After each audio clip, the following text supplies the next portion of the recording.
would like to invite our panelists, Mr. Lionel Rapai, Director of Lending Operation in the EU neighboring countries at the European Investment Bank, Mr. Mohammed Saad, President and CEO at Signify, Mr.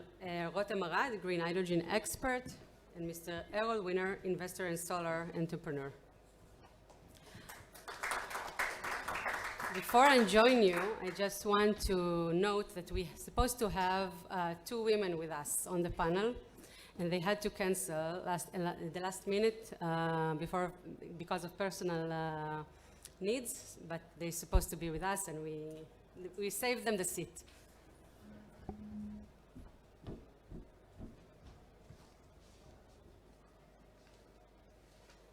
Rotem, we will start with you. Walk us through a little bit. Green hydrogen, can you briefly offer some clarity about the technology? Is it technically visible? Is it economically viable to export green hydrogen from the Middle East to Europe? And at what price, of course? Sure. So first of all, thank you, Minister, for inviting us. Thank you, Gideon. Let's talk green hydrogen because this is a big hype. Everyone talk about it, and now what it is all about. When we are looking on net zero, meaning we want to decarbonize the world, we have an issue because decarbonizing the world meaning going electricity or electrifying everything. Now, obviously, there are some elements that cannot be electrified. For example, you mentioned the steel industry. Steel industry, how you electrify steel industry, how you electrify an airplane, how you electrify a boat, and so on and so forth. So for that we have the missing element in the puzzle could be hydrogen. We want it to be obviously green hydrogen. There are many other colors. One of them is the famous gray hydrogen that's made out of coal or natural gas, which obviously contribute to the climate change.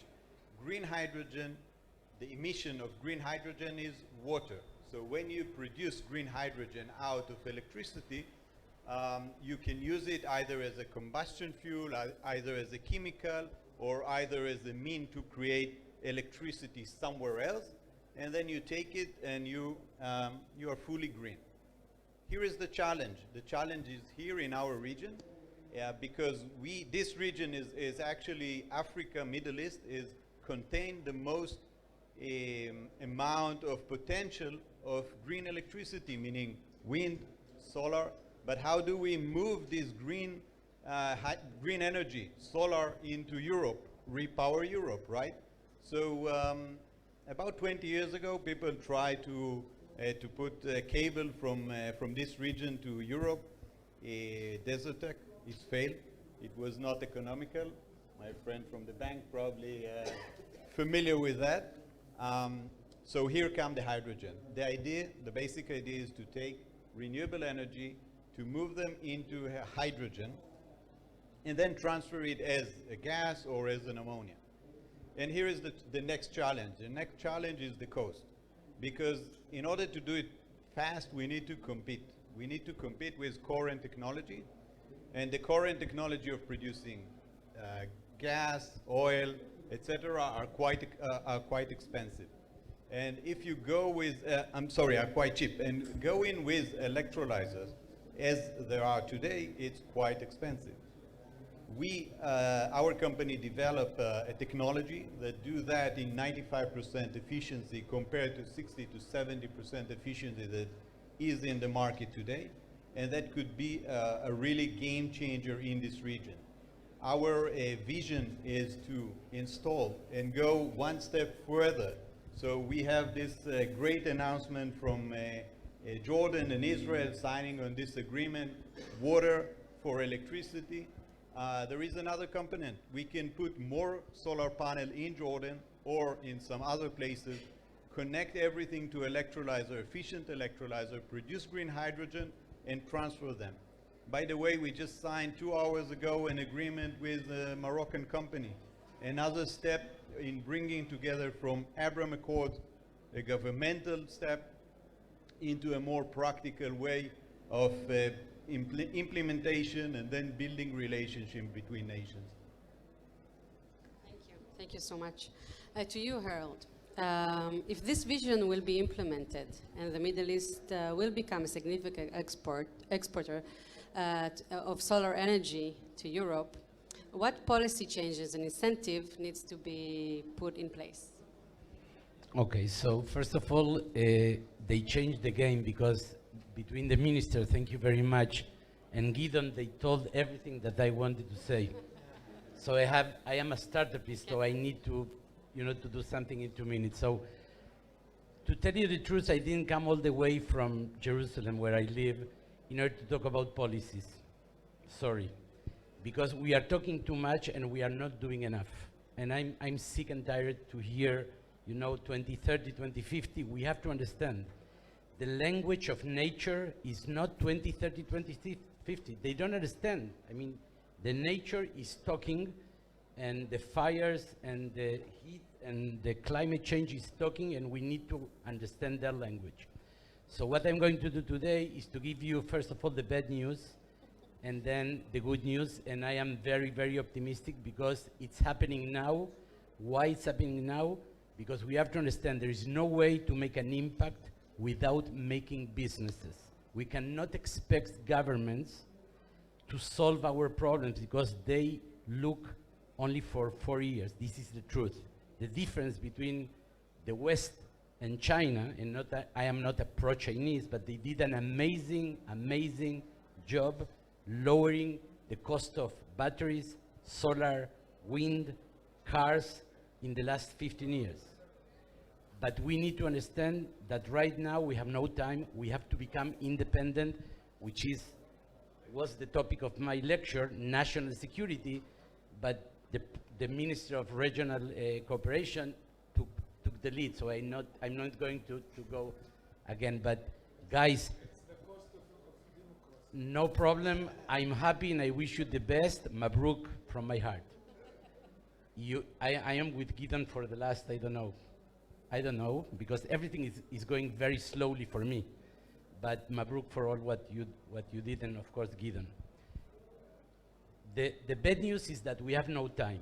And I'm a PhD in chemistry. My PhD was about hydrogen, and I'm not going to bring the topic here because I have a very strong opinion. But if we want to make hydrogen, I have no problem. The cost of electricity is about 70 to 80% of the cost. Okay, 70, not 80. We need affordable, cheap energy for everyone. There are two problems in this world. One is energy, because energy is water. Water is food, agriculture. Food is businesses, is jobs, is prosperity. There is no way in the world that inequality will prevail and everyone will keep quiet, because the world is very small. It's not like 100 years ago that we could be very, very rich in England and very, very poor in Africa. It's done. We need to deal with the problem. And solar energy, which is abundant and unlimited, is the solution for everything. The good news is, and sorry, I have one more bad news. I don't know if you know who was Schumpeter, but was one of the most important economists in the history for me. And he told us that in order to construct something new, there is no other way but to destruct something that was existing. And I believe in Schumpeter. I don't believe in anything else, but I believe in Schumpeter. The reason is because there are many, many problems that we have to face. First of all, there is a big, big resistance from the big businesses. I understand them. The oil and gas, the pharmaceutical industry, everything is changing dramatically, and they resist, and there is nothing to do. We have to fight. We have to distract in a constructive way by building a new future. My way to do it is that, and this is the good news, there is no problem. There is no climate change problem. There are solutions. The solutions is by electrifying everything, but whatever don't need to be electrified because of the hydrogen or the ammonia, I don't care. Because I want to solve tomorrow 80% of the problem. And this is the way. We electrify transportation. We know how to do it. I will not talk about my companies, but there are batteries. go into my website, but there are batteries.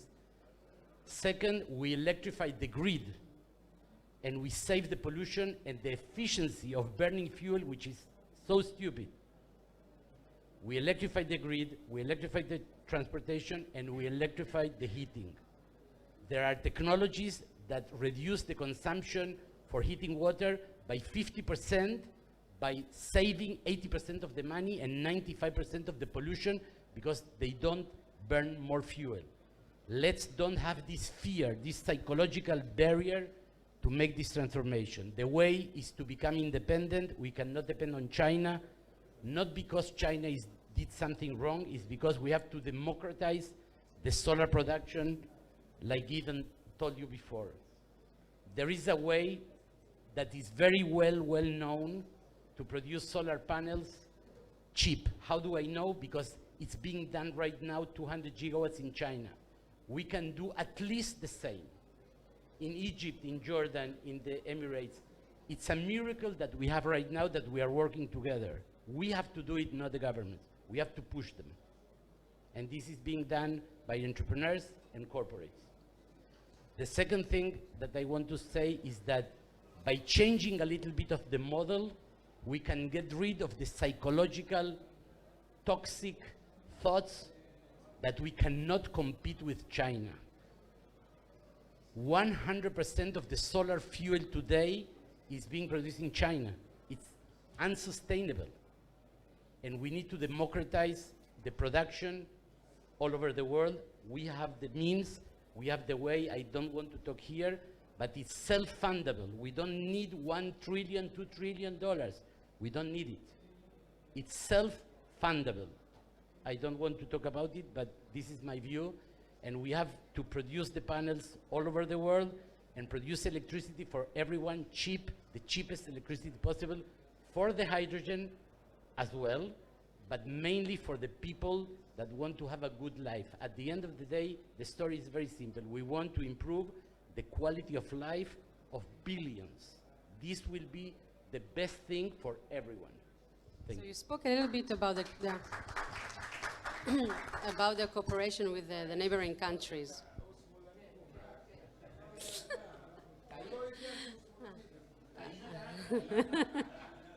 I won't translate it.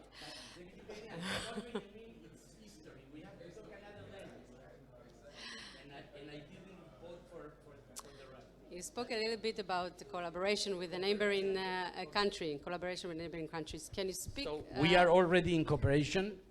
Yes. Can you just clarify how you think you should do it, or we should do it? We follow Gideon. We push further because he's walking very slow, not because of him, because of this is how it is.